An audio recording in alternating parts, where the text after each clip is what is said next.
Long ago, there existed a glowing fairy kingdom called Orovale, protected by magic, wings of light, and an ancient royal wand. Its ruler, King Eldrick, was admired by the world, but he carried a dark secret. Before marrying the fairy queen, King Eldrick had secretly fallen in love with a powerful forest enchantress named Lysera. From their forbidden love, a child was born, a daughter named Kaya. But the king feared prophecy and shame. "She is only a girl," he said coldly. "She will never sit on my throne." Lysera begged him to accept their child, but the king erased Kaya's existence from history.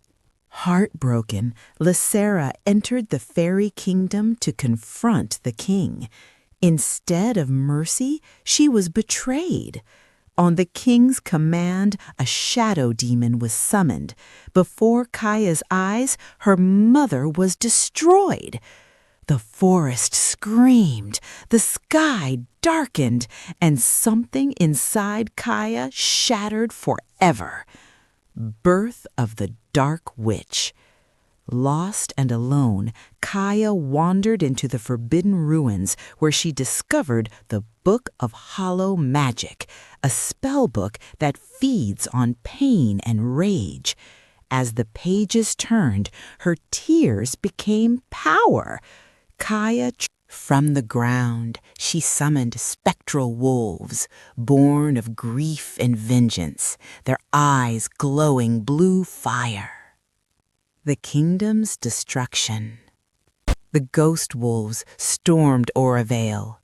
Towers fell. Wings burned. Magic cracked.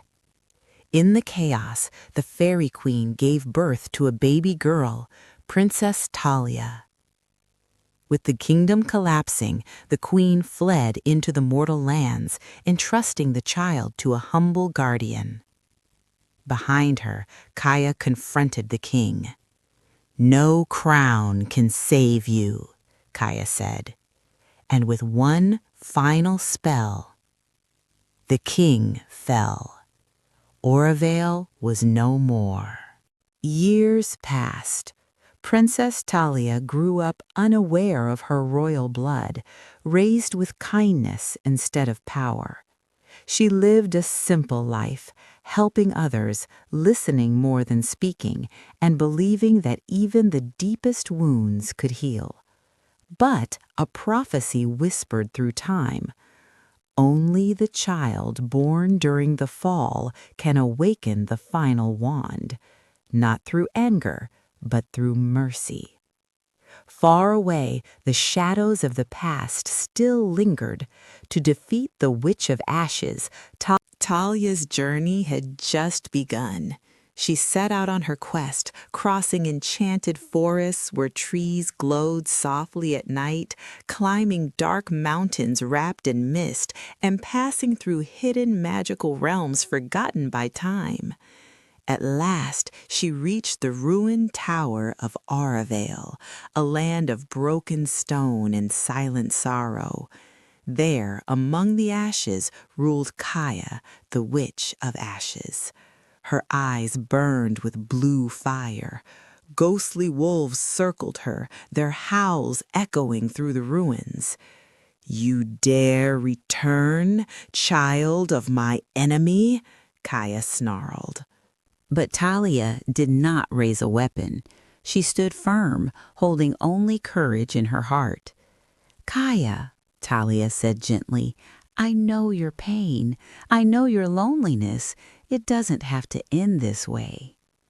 Kaya froze. No one had ever spoken to her with understanding, only fear, anger, and revenge. The wand awakens. Tahlia knelt among the ruins and whispered the ancient words of the prophecy. A soft glow emerged from beneath the shattered stones. The last light wand rose, shining not with fire, but with warmth. Instead of striking Kaya, its light flowed into her heart, filling the emptiness she had carried for so long. The ghostly wolves bowed, their fury dissolving into sparkling starlight. Tears glimmered in Kaya's eyes. I was only hurting because no one cared," she whispered. Restoring Auroravale. With Kaya's anger healed, Tahlia lifted the wand once more. The ruins of Auroravale began to change. Broken towers rose again. Flowers bloomed through the stone. Fairies returned, their laughter filling the air. Kaya, freed from darkness, chose not a throne, but a purpose. She stayed beside Tahlia, not as a ruler, but as a guide. The kingdom of Auroravale flourished brighter than ever. Princess Tahlia did not defeat the Witch of Ashes with force. She healed a broken heart, restored a lost kingdom, and showed the world that true power comes from compassion, courage, and understanding. From that day on, the stars of Auroravale whispered her name, Tahlia, the princess who listened.